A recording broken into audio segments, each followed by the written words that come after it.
Bayangkan sebuah negeri dilanda krisis pangan selama 9 bulan. Langit seperti tertutup debu, hewan ternak mati, orang-orang makan bangkai karena tidak ada pilihan. Lalu di tengah krisis itu, pemimpinnya tidak duduk di istana, tidak makan enak, tidak bersembunyi di balik protokol. Ia justru kemudian berkata, bagaimana aku bisa merasakan penderitaan rakyat jika aku tidak merasakan apa yang kemudian mereka rasakan.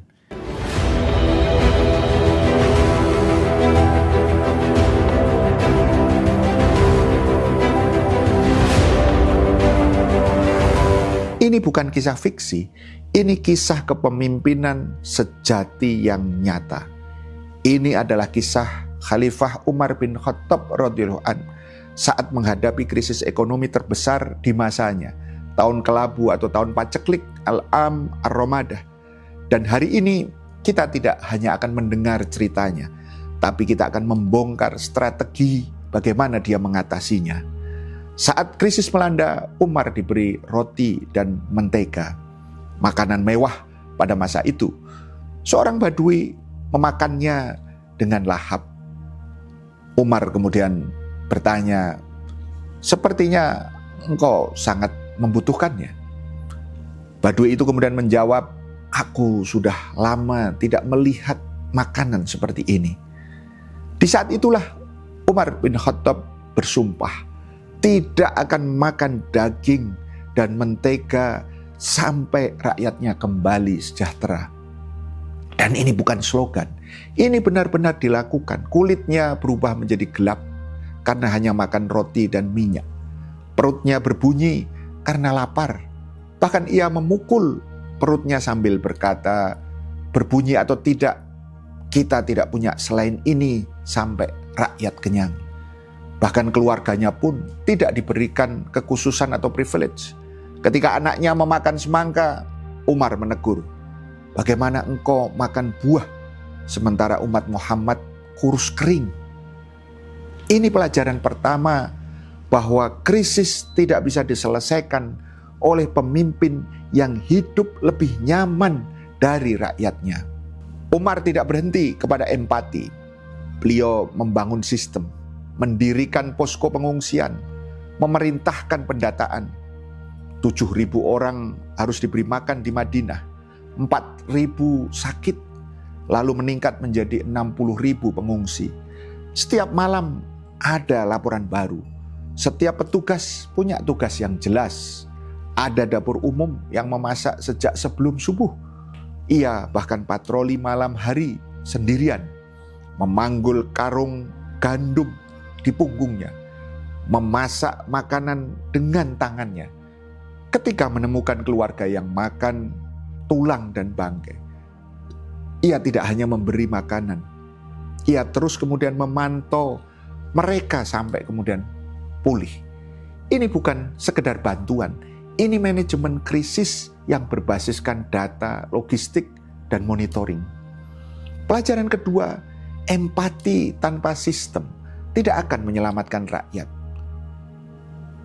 Umar tahu Madinah tidak cukup, maka ia berkirim surat kepada para wali atau gubernur Mesir, Syam, dan Irak. Tolonglah kami.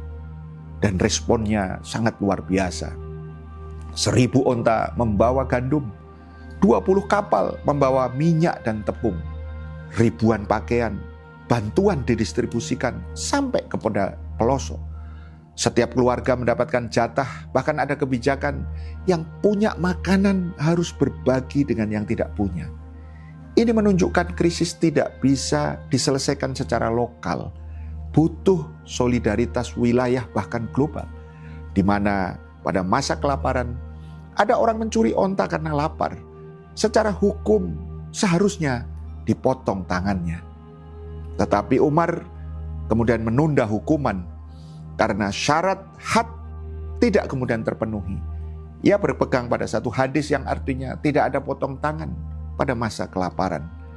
Dan ada ayat yang kemudian berarti barang siapa dia terpaksa, maka dia tidak berdosa dalam surah Al-Baqarah ayat 173.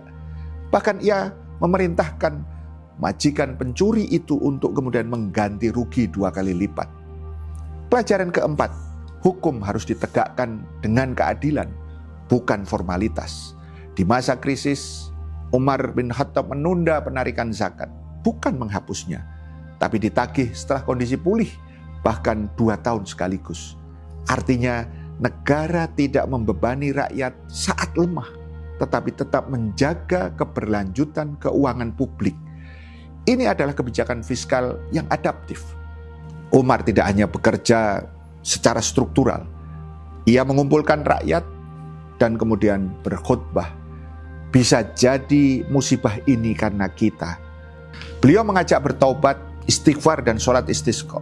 Membaca ayat yang artinya mohonlah ampun kepada Tuhanmu, niscaya Dia akan menurunkan hujan.